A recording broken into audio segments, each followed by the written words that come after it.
Good evening, it's 7 o'clock here in New York City. This is the Tibet Center. Our Tibetan name is Kunchab Tarduling, place pervaded by seekers of liberation, and we mean real liberation from death, etc., not just political.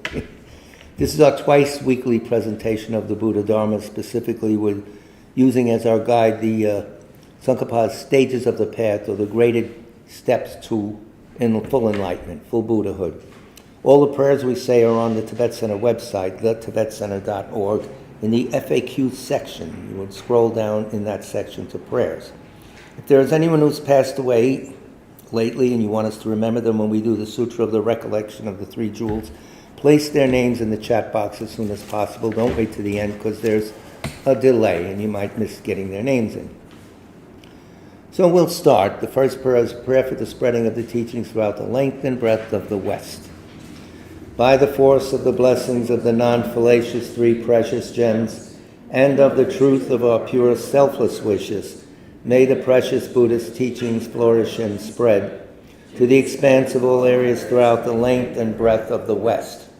For all the people living there, together with their near ones, who have engaged in the teachings and have faith and respect for them, may all conditions adverse to their practice of the pure Dharma be dispelled, and an excellent collection of favorable conditions increase like the waxing moon.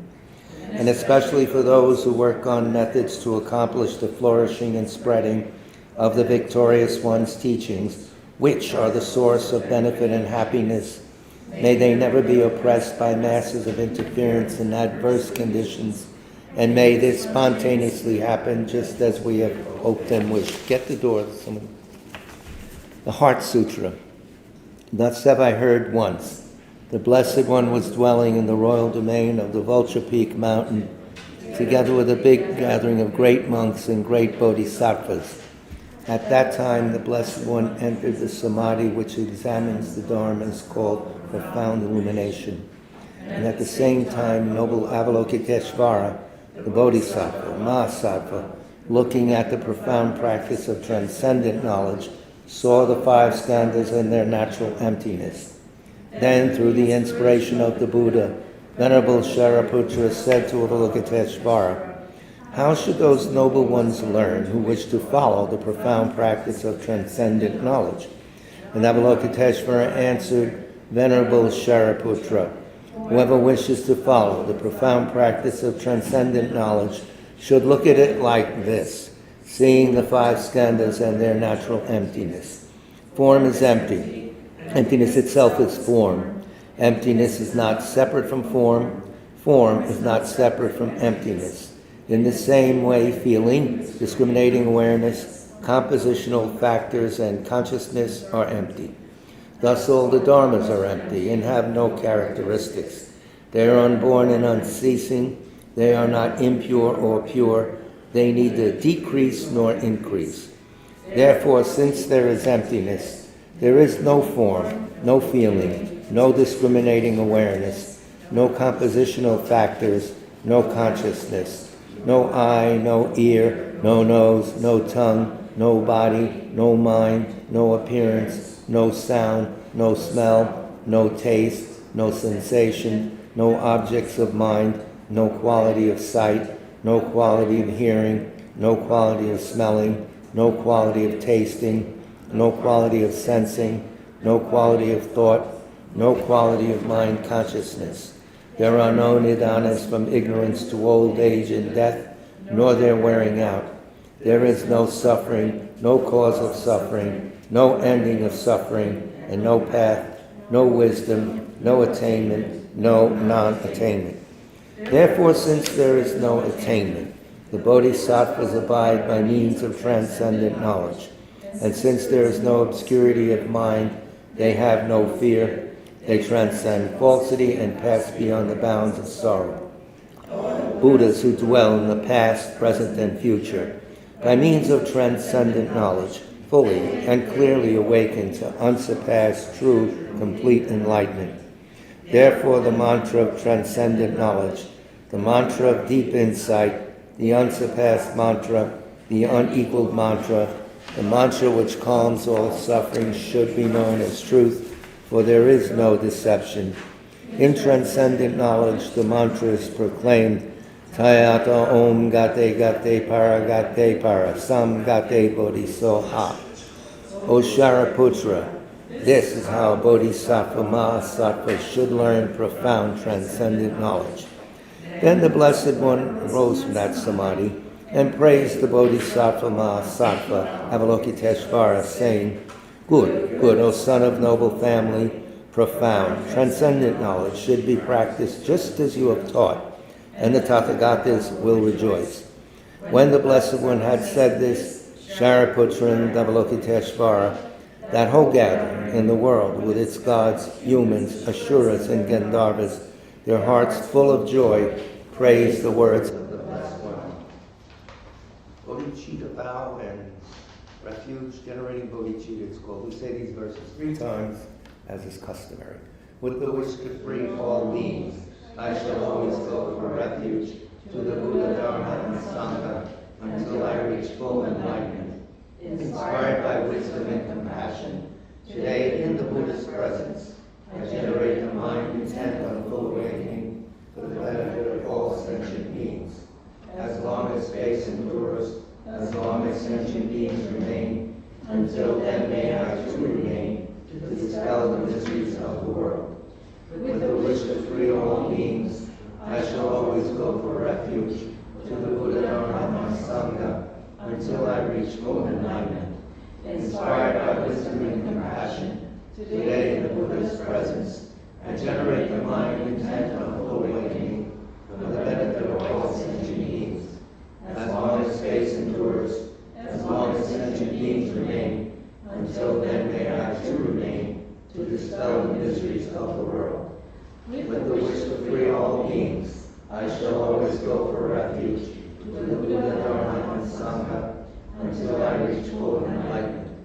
Inspired by wisdom and compassion, today in the Buddha's presence, I generate the mind intent on full awakening for the benefit of all sentient beings.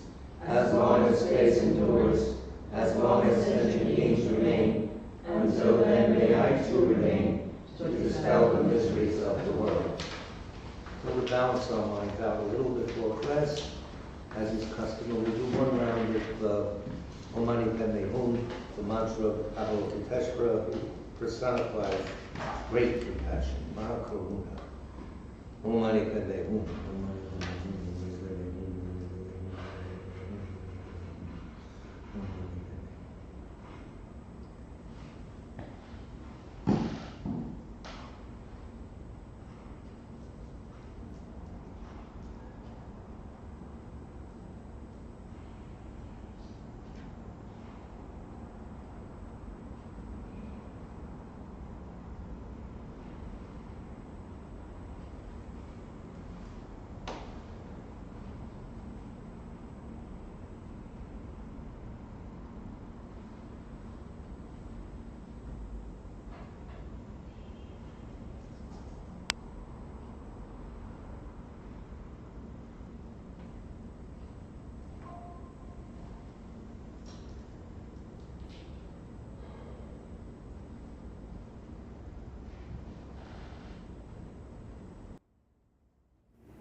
Om Mani Padme Hum. You want to further balance the mind? 3 breaths. 1, 2, 3 in, 1, 2, 3 out. 1, 2, 3 in, 2 out. Okay, so in and out the same length of time. Start now.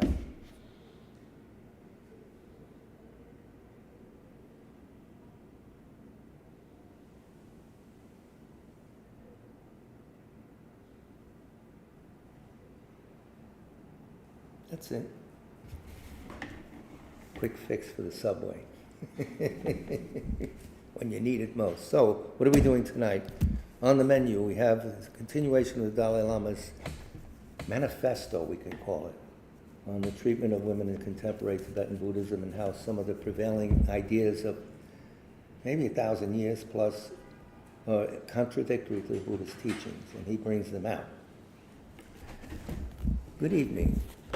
We'll also meet a hermit test. I don't know why they use hermit test. That's like a little sexist. It should just say female hermit.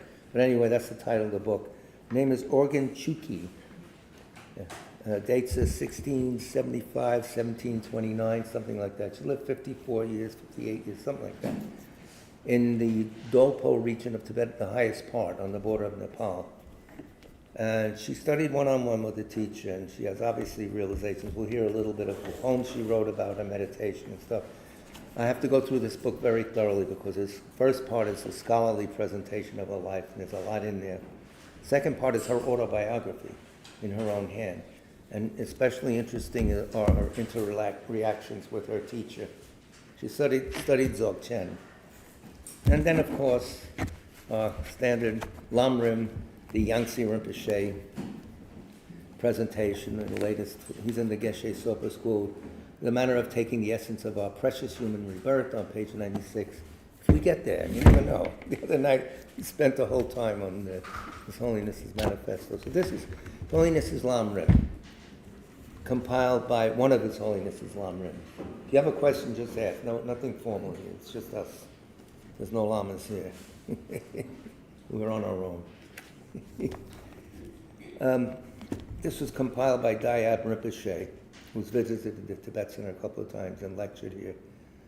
And he put it together, dictation from His Holiness's own stuff.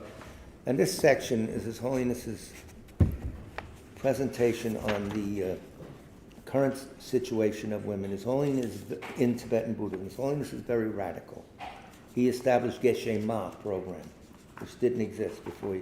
And he allows women now to go to Tantric college. Very revolutionary. He's also giving instructions. He goes along with the practice of getting full nun ordination through the Chinese system, which is unbroken from Buddha on to present. And he said there should be a conference, and they say, well, you have the power to change this. He said, no, according to the text, a convocation of ordained people has to change the situation. And that's what he proposes doing. And probably it'll be through Taiwan. They'll go for ordination and then pass that ordination down. And things will be back on true course. A few little things. He was saying certain things that are just superstition. Like a woman whose husband has died, she's unclean. Come on. Where does that come from? How can that be right, he says on page 378. My eyes work, I could read. No. He said, well, there have been a few, this is page 378 at the bottom. There have been a few eminent women from various Buddhist traditions who have been elevated to the ranks of pioneers of certain instruction lineages. They started their own lineage. One of them, he mentions a few, Gelongma Palmo, Machik Drubgal, Machik Labdran, who's very famous. Niguma, the tantric teachings of Sister Niguma, of the tantric yoga system. However, in other lineages, the names of the preservers of the Buddhist doctrine are those of men. And for the most part, women do not appear at all.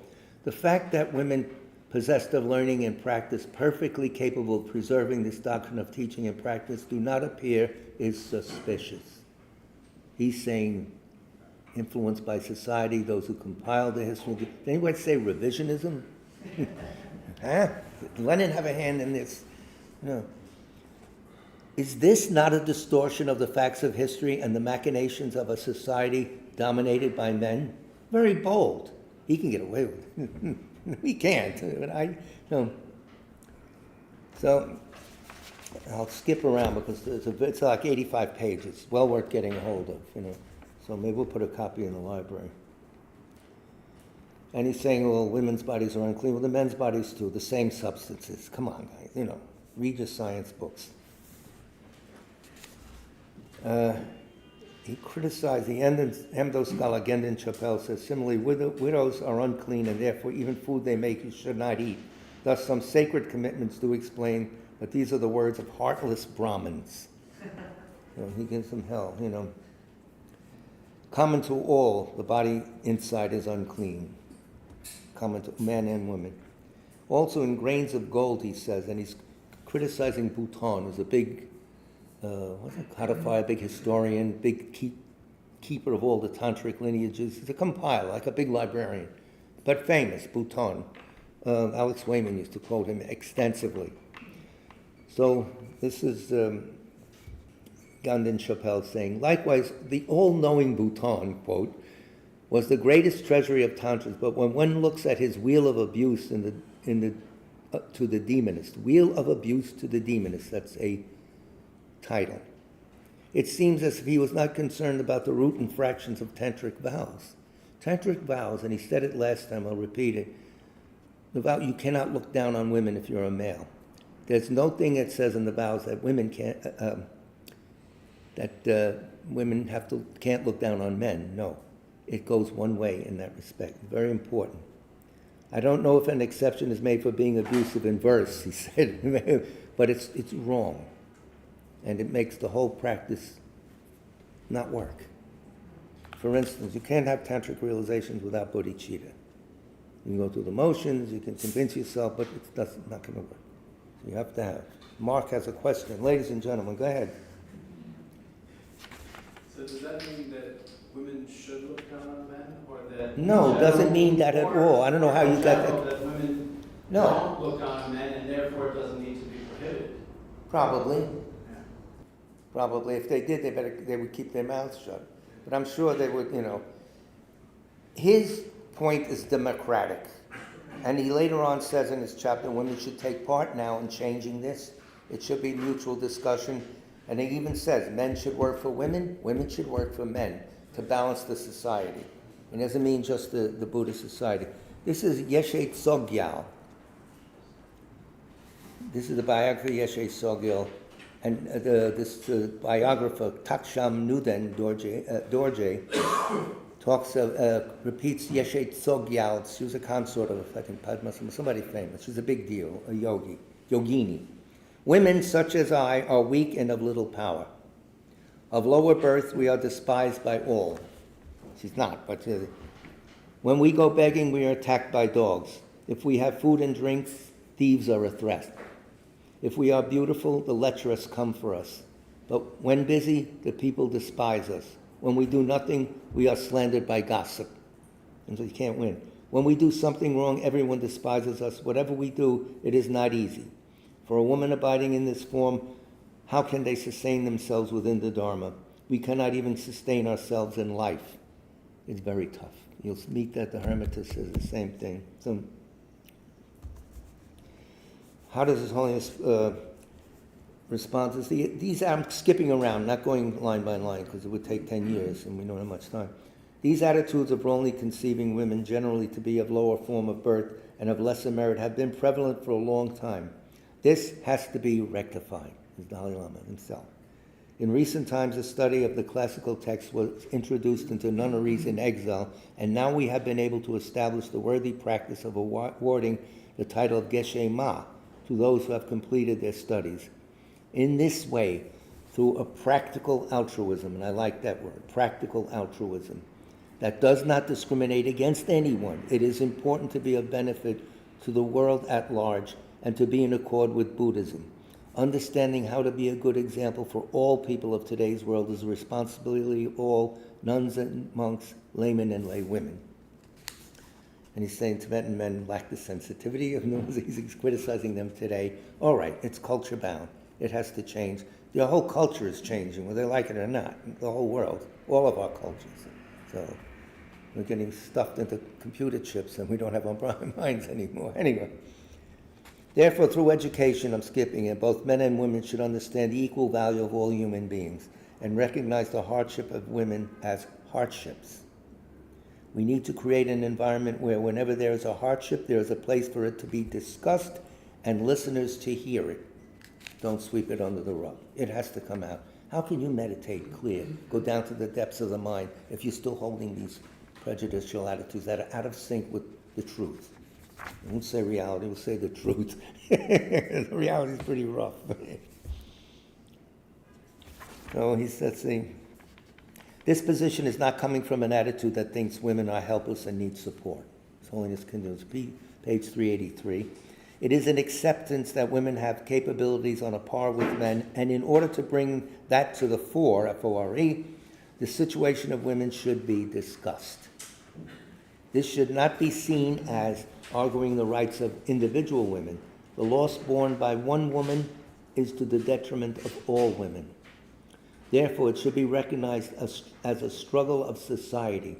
We need to raise our level of thinking to be able to carry the responsibility of confronting it and see it as a service to our society. The society itself is corrupt, even on the everyday level, if we're still holding these ideas in the back door of our mind, the back burner there. So, and he now goes to great women of Tibetan history and literature. Therefore, page 384, in these religious practices, the notion that men and women have equal rights in wanting happiness and not wanting suffering is a basic tenet. You start from that. While malign states of mind that arise from societal concepts that discriminate into superior, inferior, and middling, and into friend, enemy, and stranger, they are to be disciplined and tamed. This is the fundamental practice of these religions. So it has to be done. There were many women who, by cultivating their innate capabilities, made contributions for the sake of the conservation and development of Tibet's people, of its politics, economy, culture, and religion, and demonstrated genuine human values that were on a par with the great men of their time. And he mentions a book called The Stories of Tibetan Women by Drigun Resa Konchok Gyatso, a teacher also known as Dawa Dundrup. It documents the story of 125 remarkable women. I don't know if this book exists in English. I got to go find it and stuff. So maybe some of the Tibetan scholars, the female scholars, Janet Gyatso maybe, Elizabeth Bernard, that woman in Israel, what's her name? Yael, something, Yael Bentnor. I met her in Indiana years ago and studying at IU with the Dalai Lama's brother. They should get on. Get over here. The men want you to do some work. Hey. No, I don't know. There's a rich bunch of literature that's not out yet. It should be done. Who needs tenure? Who needs who needs a PhD? So I'll just go through one or two of them. I marked them what I did with them. One of the queens, Kachensas Jogyal, known as Khandro Yeshe Tsoga, one of the most famous ones in Tibet. She was the source of the Jomo tradition of Vajrakalaya. He's going way back. One of the 5 wives of the Emperor Trisong Densen was Drosa Trigalmo Tsen. But the ones we know that were recent, in the period of dissolution, Saleh O. These are two of the hot consorts, man.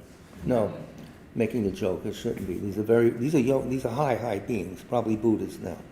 Saleh O sounds familiar. Remember the story of Milarepa, one of her students. Saleh O was born in Drin in Tu. He's very big on the geography. I don't know what he's talking about. Who knows? It's probably a motel there now anyway. She met Milarepa when he came to Nya. Developing great faith in him, she requested teachings. She became proficient in producing spontaneous Dharma songs. Her poetry and composition were not only outwardly remarkable, but with respect to its meaning, she seems to be someone of great learning. So many letters. Where are these things now? We need these brought into English so idiots like me can understand. Having received complete instruction, she entered practice and developed qualities of realization such as signs of the blazing of the inner heat. Tumo. That's a big deal. She remained constantly by the side of the Jetson, being Milarepa, being the keeper of his texts and serving as his consort. She was given the name Nyake Lenke Dronma, which means mantra born in 8 lamp. Dronma is a light, like Tutin Chodron. Dron is lamp. She was prophesied to become a great tamer of non-human spirits and ultimately attain the rainbow body. Another one's Ray Chungma. Sounds familiar? You remember Ray Chungpa? He's one of his better Milarepa. Another student of Milarepa. Ray Chungma was born in Chokro on the Dri border. All right, get that. And met Jetson Milarepa while he was staying there. At first, She tested him by singing to him a somewhat teasing song.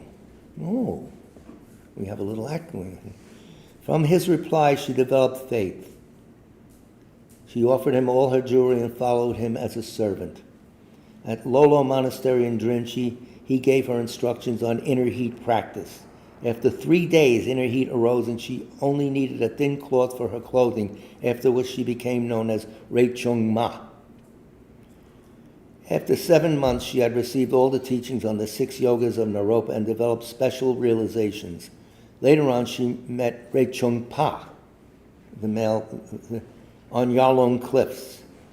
She offered him details of her insights, and he saw that she was a suitable vessel. He gave her the oral transmission instructions, and she became his wife.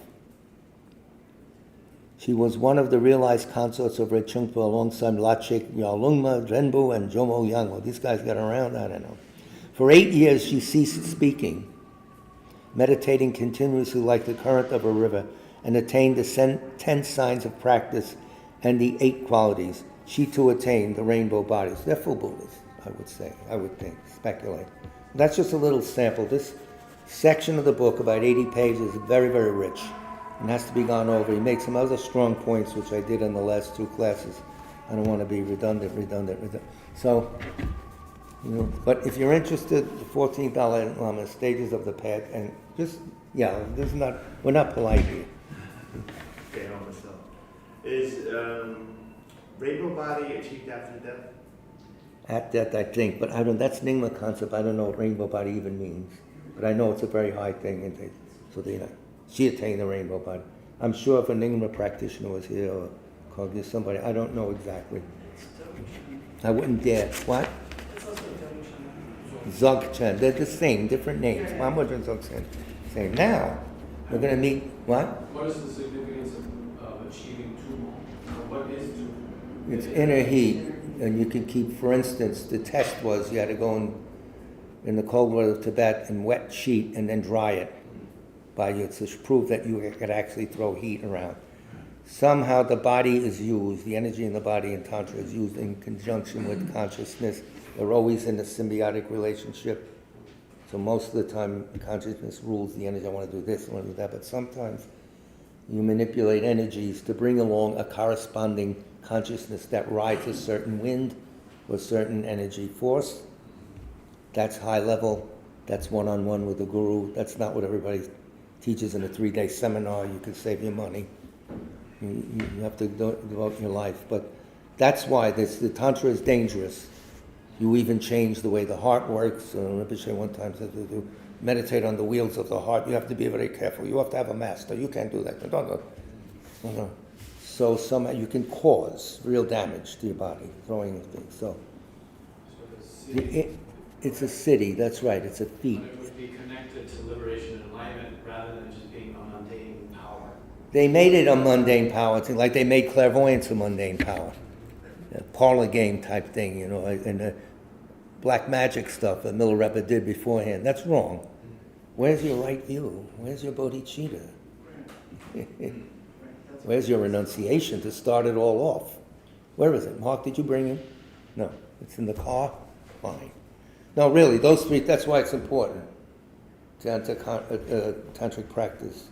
Renunciation, right view, bodhicitta. You don't have the right view, at least an intellectual understanding of it. But since you're dealing with, it's my opinion, with energies and stuff, bodhicitta is a mind that carries with it a certain wind, You could take, sometimes they say this, that's a bodhisattva pulse. The Tibetan doctors say, Tencham Chupel. So, they're different. Well, anyway, this book is called The Himalayan Hermitage. Let's see how much time we have already. We wasted a lot of time already.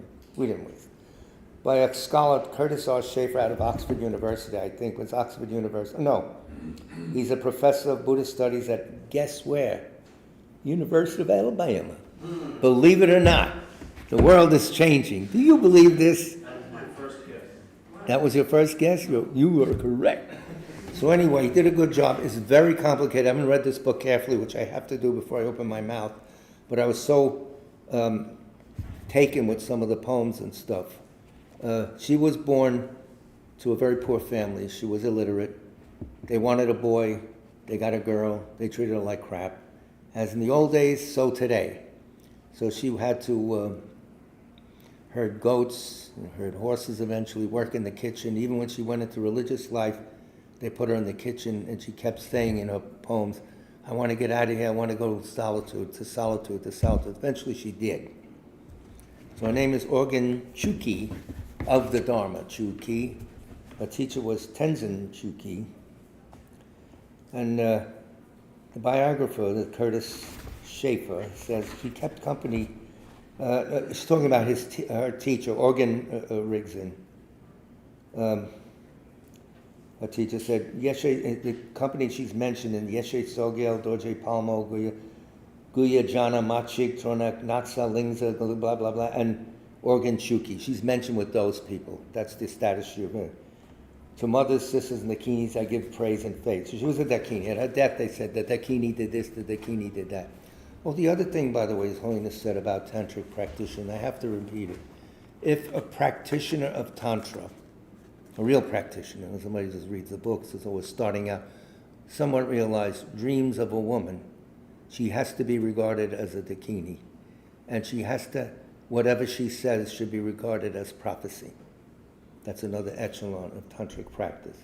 So she has to be regarded as a Dakini, not normal, and the words she says, if they come to you in the dream, whatever she says, has to be regarded as heavy, as of a prophecy. That's in that book, so you can, it's on paper, we can bring it into court, which we have to do. What are the qualifications of being a real tantric practitioner? I don't know. Able to manipulate the inner winds, subtle winds, the drops, to work them, I would guess. Being a licensed motor vehicle operator, that helps. I don't know. You're asking an idiot. You know me. I hang around and make a lot of noise, and that's about it. So, let's cut to the chase. Part of one of her biographers said to her, the female body itself was samsara because of the acute suffering. And not only the suffering of the biology situation, but of the society of the time, especially in the society, His Holiness put out, I spoke before class. In the old days, might was everything, power, strength. That's gone. Intellect now is the driving force of anything. And men and women are equal. The military saw that right away and put them to work getting killed. That's good. But seriously, so that's another big point. So here's some of her poems. This is not the biography yet, but it's quoted in the autobiography. This is the biography. She takes the scene one step farther. She saw that the sufferings of females she provide especially poignant circumstances for lamenting the misery of mothers. Organ Chuki sings the following song after witnessing a ewe trying to save her lamb from the attack of a mountain lion. They lived tough in those days. And she's a herder. She's out there with them. The rescue fails and both mother and child are killed. Organ Chuki is distraught and she begins her sorrowful song, mourning the loss of her sheep. But she takes the scene one step further, allegorizing the ewe's fate as a powerful commentary on the fate of all women, all mothers. Yet even here, she does not stop. The intimacy with which female beings encounter suffering links them closely to samsara itself, so that for Organ Chuki, the female body, human or otherwise, makes no difference. In fact, is samsara. This verse makes the equation clear. And this is her poem. Humans, horses, dogs, all beings, male and female, all think alike. But the suffering of life comes to females as a matter of course. I could do without the misery of this female life. How I lament this broken vessel, this female body. She's at a stage still where she thinks the female body is keeping me. May I be born a male. A lot of people pray this, even today. I could do without this female body with its misery. Ranting thoughts dwell in this woman's body. From within the body, spreading outward from the center of the mind, misery comes unchecked. Like the yak protecting her calf, they give up life for their children. This female body is itself samsara, the round of existence. May I attain a male body and keep the vows. May I never again be born in the body of a woman. This is her early stage. She turns because she's beyond all that.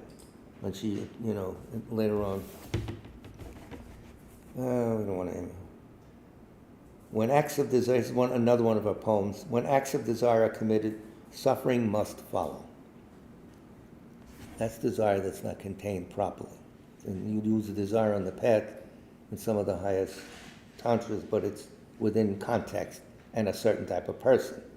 So in general, though, when acts of desire are committed, suffering must follow. When I see the mare suffering, this horse rather, melancholia flares. Behold us with mercy, Lord of compassion. Let me not be born a woman in all lives to come. When I ponder the suffering of beings, melancholia flares. Well, it's not just women who have melancholia. Men have the same problems. So now here's some heavy thoughts, dialogues with her teacher. So, beginning the search for mind. This is on page 148. This is her autobiography. This is her talking. At the beginning of the creation stage, the master, or again Tenzin, granted me teachings on searching for the mind. Someone's there? Or a mouse? Oh, I see. Okay. First, the external and internal preliminaries. The ordinary preliminaries such as contemplating the difficulties of attaining this fortunate human life and so forth last for 7 days, he said. He's one-to-one teaching in those days. No monasteries, no Abhidharma for 2 years, the Vinaya for one. This is one-on-one in the rural high mountains of Tibet. He's 7 days. Then the extraordinary preliminaries last 7 days. For 14 weeks in total, you will undergo an experiential instruction that purifies sin and obscuration. Then it is time to search for mind. The Lord of the teaching, the precious sage, said, if you understand the mind, you are a Buddha. Do not look elsewhere for Buddha. You must meditate correctly on consciousness. Zen-like. Very interesting. This means that if you know mind, you are a Buddha. If you do not, you are a sentient being. If you know mind, you are blissful. If you do not, you suffer. If you know mind, you are liberated from suffering. If you do not, you wander in samsara. All right, we got the point. In this profound Buddhist teaching on enlightenment in a single life, there are 3 points. The search for mind, stabilizing the experience, and direct encounter with mind. First, you need to search for mind. So go and search for the essence of what is called mind. As he said this, I shrank with fear. But then I prayed intensely to the Master, bless me that I may be capable of getting to the heart of mind. Mark, this is a section you like. It's called Question and Answer. Then I went off to search for mind. But all that came to me was a jumble in which nothing at all appeared. I went to ask my master about this, and we all know this. In the midst of that jumble is the mind, he said. Go and search for mind. He threw her out. Sounds familiar. I mean, really. Yeah. Now I thought that this jumble was like a coat. I searched for mind, something you put on, in other words. I searched for mind, but wherever I searched, I was not able to find anything. I went to ask the master. Well then, you must be dead, he said. You can't find your mind. Laughing. Is your body a corpse? Check to see if you are dead or not. If you are a corpse, you're dead. And when you're dead, your mind leaves the body. If you are not dead, you have mind. He really turns the table around nicely. This guy's an ace. Go and consider well whether the mind is inside the body or outside the body. All right? At these words, I was distraught, for I felt I was unable to apply myself to finding the mind. How much time we got? Hey, come on, watch. Hey. Yeah, I know. We'll do a little bit more, and then we have to hit the lamrim. Movements of mind and conceptual thought is the next little nugget here. The mind's movement and conceptual thought would arise together and move hither and thither. I would look at whether or not these were mine, so I went to ask the master. Are movement and conceptual thought identical or separate? He asked, go see if there are two different things. She asks a question, he gives her an instruction. Then I looked at both movement and conceptual thought, and when movement appeared clearly, a conceptual thought also appeared clearly. I went to ask the master about this. And he said, you have intuited movement and conceptual thought, he said. Now it is said that one should first look at where mind arises, then at where mind stays, and finally where mind goes. So if movement and conceptual thought are both mind, look at which one they are, arising, staying, or going. They throw you right back on yourself. There's a Zen koan here, in a different form. So I looked for where mind arises, stays, and goes. I could not understand where mind resided and to where it departed. Movement and conceptual thought were the same thing in my body. Now I thought movement and conceptual thought were identical, so I went to ask the master about this. You do not, here's the master, you do not know from where mind comes and where it goes? You know? No, I don't either. But he asked, well, your consciousness came from the lower cavities of your mother and father. Now it stays in your body, and when you die, consciousness departs from your body. Some go to heaven, some go to a lowly rebirth. Go now and look well. Is this the arising? Is this the staying? Is this the going? Or is it not? So with that, we'll leave it. We'll take his medicine the hard way. We have no answers. So anyway, the depth of this, the whole thing, I had to read this thoroughly. I'm just fooling around now, but I think it's worth looking into. So I wish all these scholars that get these grants do something with these unknown people that obviously go right to the nut of things, you know. Practicing the, what? How is conception connected with movement of mind? Well, then you got to understand what movement is. There's we don't know stillness, first of all. And there's levels of that. We don't know the stillness of shamatha. And down in the bhavanga, down deep. We don't know, I don't know myself. But I notice my mind is always racing around. And you can't bring it in. There's one story where I can't find my mind. Where's your mind? I can't find it. You purified it. I think Bodhidharma said that to someone. You can't find your mind, I've already purified it. Something like that. Don't take it as gospel. It's the wrong religion. But It strikes me because concepts are identified as a permanent phenomenon. in its system of classifying, because it makes a meaning and that's it. But I think in real life, like in practice, you're looking to see what happens when the layer of conceptuality goes, because with conceptuality comes the false view of the world. You'll think this is this and that's that, but this and this don't stay still, they're always moving. They're all connected. You can't define this without that. So there's the problem, I think. I don't know. I'm trying to work on it. Hope I live a little longer. I don't know. Anyway, we got to pay the bill. 7:43. So this is the wonderful Yangtze Rinpoche Lama, which I keep praising. It's the Geshe Sopa School. He was a teacher of Geshe Sopa in a past life, then became a student. Geshe Sopa brought him here as a 16-year-old to get him used to America, threw him back to Sera Monastery.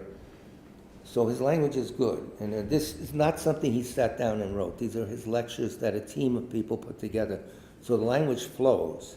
It's easy to read. And the points they make are real deep, but they're easy to sort out in your mind, at least my mind. This is page 96, taking the manner of taking the essence of our human rebirth, and he discusses the three scopes of practitioner. He said, in order to be able to take the essence from our human rebirth, we need to have a clear understanding of the spiritual path. Where are we going? What's the grid that we have to follow? What's the template? Something like a Gestalt, I don't know what they use these days. In particular, we need a clear understanding of the three principal paths as taught by Manjushri, as they have been applied to the framework of the three scopes by Lama Tsongkhapa in the Lamrim Chempo. Three different types of students, Upon attaining enlightenment, Buddha Shakyamuni turned the wheel of Dharma 3 times, giving the 84,000 teachings for the temporary and ultimate benefit of sentient beings. That's clever, temporary and ultimate benefit. The teachings of temporary benefit for sentient beings are the path of practice of the small scope, which create the causes to be reborn in the higher realms. Practitioners of the small scope are categorized into two: those who are mere small scope beings and those who are extraordinary small scope beings. They love to classify. The mere small scope beings practice the ethics of living in the 10 virtues and abandoning the 10 non-virtuous actions for the benefit of this lifetime alone. Oh, I'll behave and I'll get, won't have a problem. The extraordinary small scope beings live in the ethics of the 10 virtues with the thought of seeking to benefit future lifetimes. So this breaks it out, which we haven't had before. I thought that was good.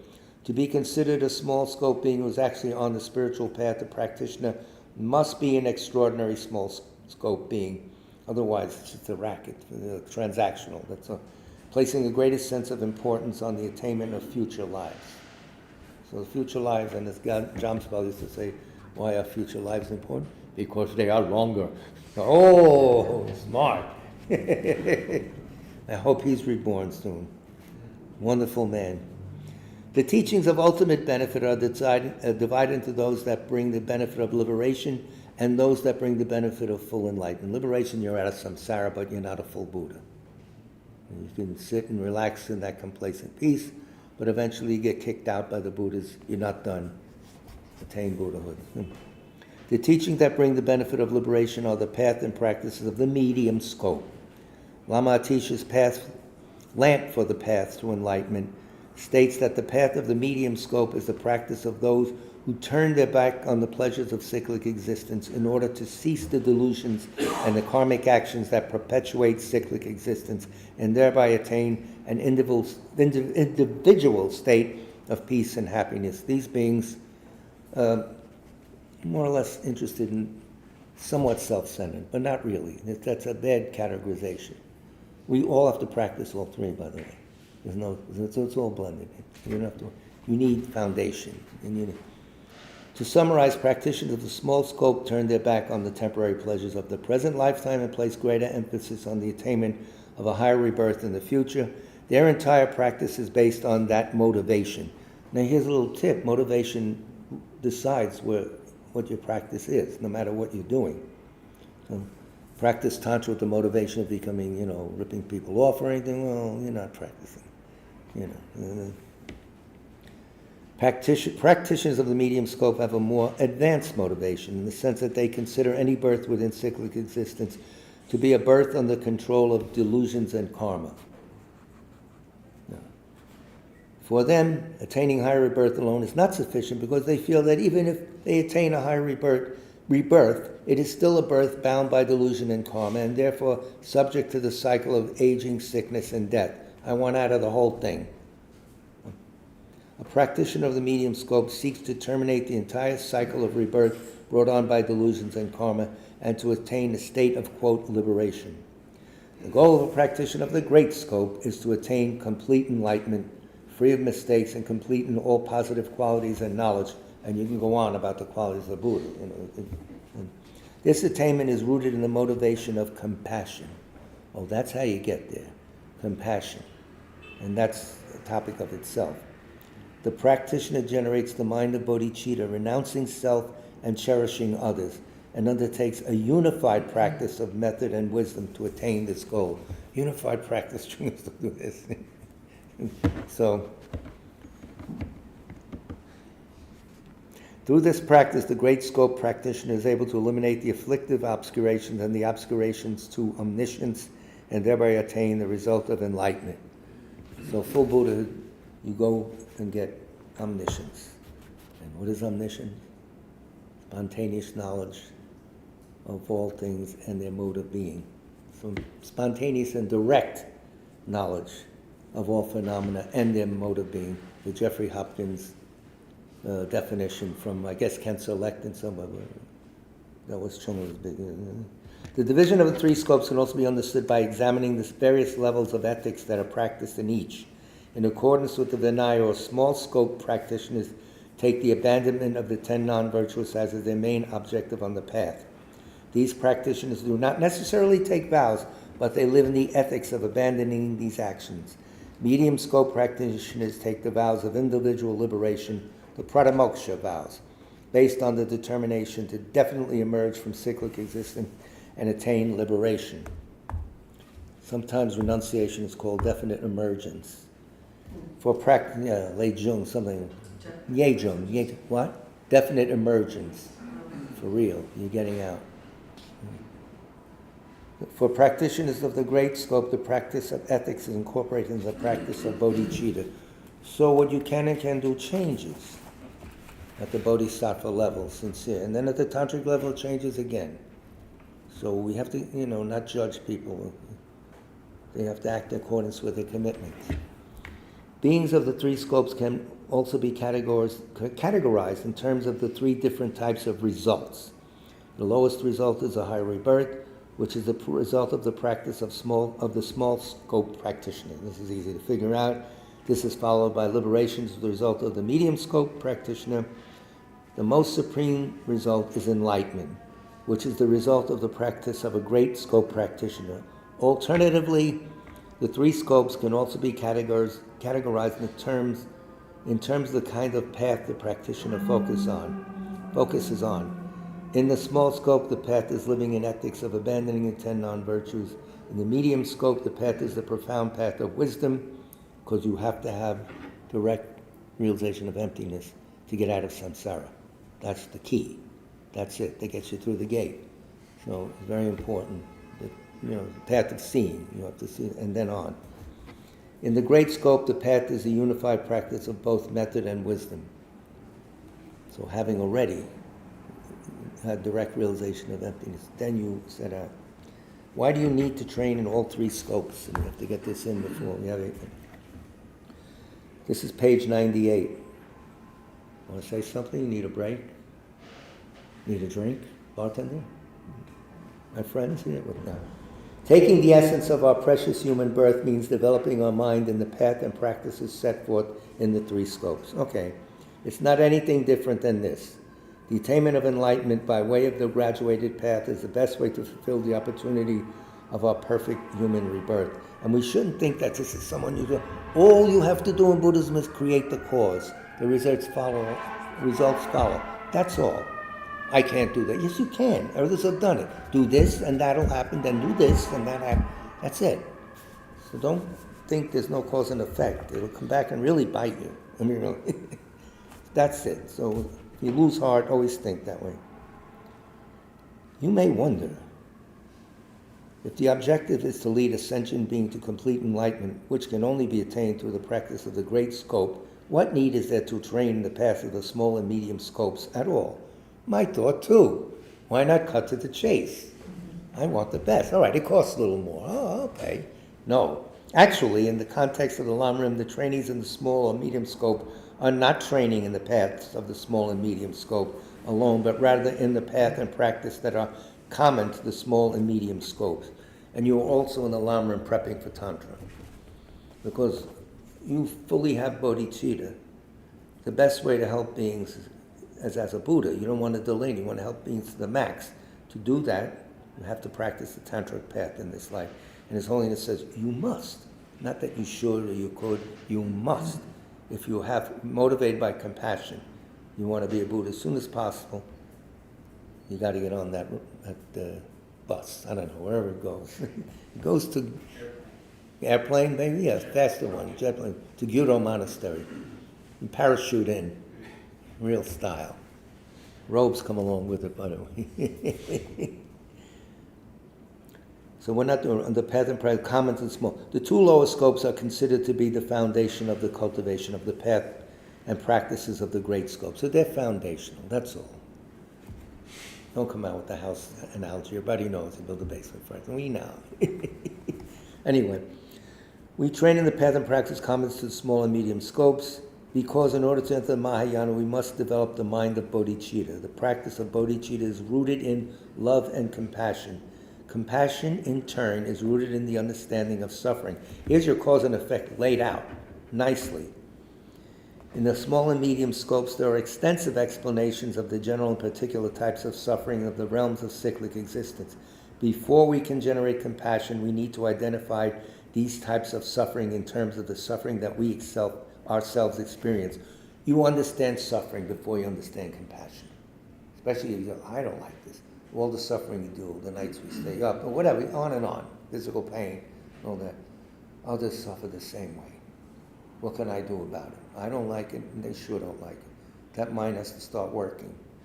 And so in order to really have compassion, you have to understand suffering. Because compassion is wanting to remove suffering. That's it. Once we have cultivated a sense of renunciation based on our own suffering, we will then be able to comprehend the mind of compassion, which perceives the suffering of others and wishes them to be free from it.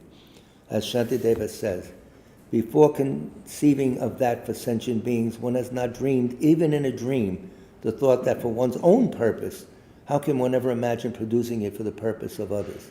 We don't even worry about removing, not fully aware of how we can remove our own suffering, let alone that we can remove others' suffering. That's a big topic. So I'm very paranoid about the time, if you notice. So we'll leave it at that, at page 99. This will be continued Wednesday night, plus a little more. We'll meet her more and more. In Shuki. So we have Sutra of the Reckoning of 3 jewels, people who have passed away, and they are, we got 3 here? No, 2. Edward DeVos, D-E-V-O-S, and Herbert Moultrie, M-O-U-L-T-R-I-E. I think we had him last week. My cousin Sherry. Sherry, what's her full name? I can't say I know her last name. Rob's cousin Sherry? Sherry. Cousin Sherry. Not Sherry, yeah, sure. Well, Whoever it was, you could also pray for those people being bombed in Gaza, in Darfur, and we can go around the world. It's one big party. Disgusting. With all our knowledge, what could we do? I prostrate to the Omniscient One. Thus the Buddha, Bhagavad, Tathagata, Arahat, Samyak Sang Buddha, the learned and virtuous one, the Sagata, the knower of the world, the charioteer and tamer of beings, the unsurpassable one, the teacher of devas and humans is the Buddha Bhagavat. The Tathagata is in accord with all merit. He does not waste the roots of virtue. He is completely ornamented with all patience. He is the basis of the treasures of merit. He is adorned with the minor marks. He blossoms with the flowers of the major marks. His activity is timely and appropriate. Seeing him, he is without disharmony. He brings true joy to those along with faith. His knowledge cannot be overpowered. His strength cannot be challenged. He is the teacher of all sentient beings. He is the father of bodhisattvas. He is the king of noble ones. He is the guide of those who journey to the city of Nirvana. He possesses immeasurable wisdom. He possesses inconceivable confidence. His speech is completely pure. His melody is pleasing. One never has enough of seeing him. His form is incomparable. He's not sustained by the realm of desire. He's not sustained by the realm of form. He is not affected by the formless realm. He is completely liberated from suffering. He is completely and utterly liberated from the skandhas. He is not possessed with dhatus. His ayatonas are controlled. He has completely cut the knots. He is completely liberated from extreme torment. He is liberated from craving. He is crossed over the river. He is perfected in all the wisdoms. He abides in the wisdom of the Buddha Bhagavats who arise in the past, present, and future. He does not abide in Nirvana. He abides in the ultimate perfection. He dwells on the Bhumi where he sees all sentient beings. All these are the virtues of the greatness of the Buddha Bhagavad. The Holy Dharma is good at the beginning, good in the middle, and good at the end. Its meaning is excellent. Its words are excellent. It is uncorrupted. It is completely perfect and completely pure. It completely purifies. The Bhagavad teaches the Dharma well. It brings complete vision. It is free from sickness. It is always timely. It directs one further. Seeing it fulfills one's purpose. It brings discriminating insight for the wise. The Dharma, which is taught by the Bhagavad, is revealed properly in the Vinaya. It is renunciation. It causes one to arrive at perfect enlightenment. It is without contradiction. It is trustworthy. It is trustworthy and puts an end to the journey. As to the son of the great Yama, They enter completely. They enter insightfully. They enter straightforwardly. They enter harmoniously. They are worthy of veneration with joined palms. They are worthy of receiving prostration. They are a field of glorious merit. They are completely capable of receiving all gifts. They are a great object of generosity. They are a great object of complete generosity. Who possesses great kindness, the omniscient teacher, the basis of oceans of merit and virtue, I prostrate to the Tathagata, pure, the cause of freedom from passion, virtuous, liberating from the lower realms. This alone is the supreme ultimate truth. I prostrate to the Dharma, which is peace. Having been liberated, they show the path to liberation. They are fully dedicated to the disciplines. They are a holy field of merit and possess virtue.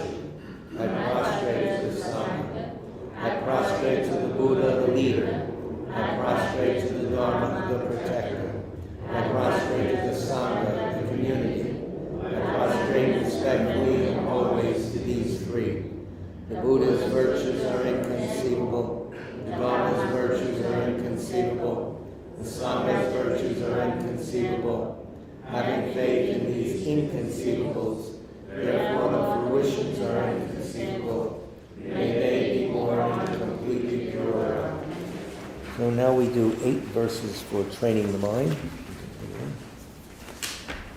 With the determination to accomplish the highest welfare of all sentient beings, who surpass even a wish-granting jewel, I will learn to hold them supremely dear. Whenever I associate with others, I will learn to think of myself as the lowest amongst all, and respectfully hold others to be supreme from the very depths of my heart. In all actions I will learn to search into my mind, and as soon as a disturbing emotion arises, endangering myself and others, I will firmly face and avert it. I will learn to cherish ill-natured beings and those oppressed by strong misdeeds and sufferings, as if I had found a precious treasure difficult to find.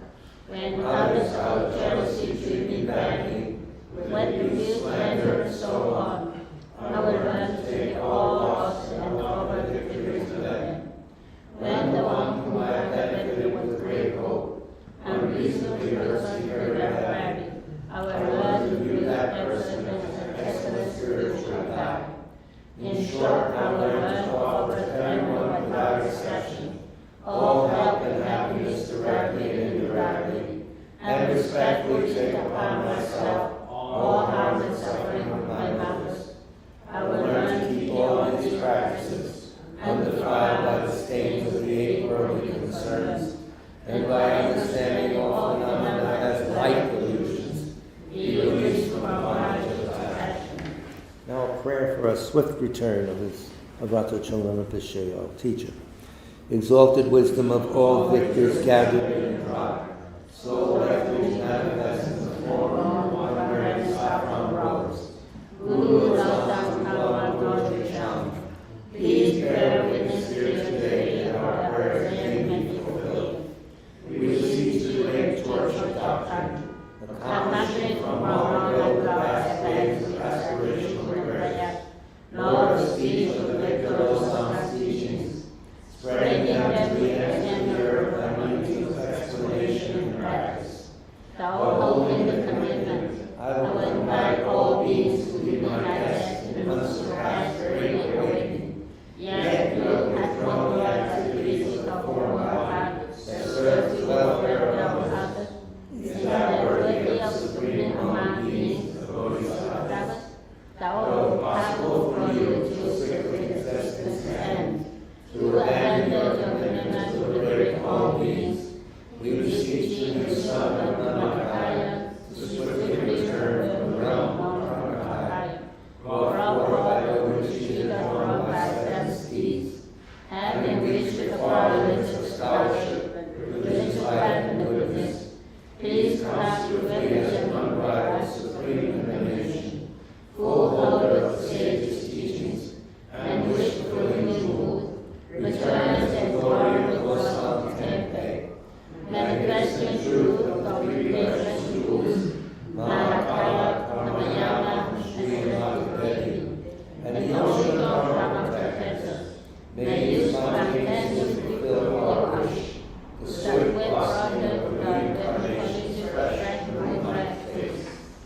So this concludes tonight's session. Our next Dharma session is Wednesday night at the Parsonage in South Orange, New Jersey. For instructions, go on our website. They'll tell you how to get there. It's 35 minutes away from Penn Station. If you're not at Penn Station, you have to travel to get there, so it's long. But anyway, there's no Tara this Saturday. I don't know, we're going to be around Labor Day, anybody, or you want Labor Day off? I don't know if they're open here. We may or may not have class next week. It's Labor Day, Monday. So we'll ask students, they want to come, etc. If the place is open. If it's not open, we don't have a choice. And that's that. So that's the latest. Thank you for your patient listening. Big love to all of you. Told you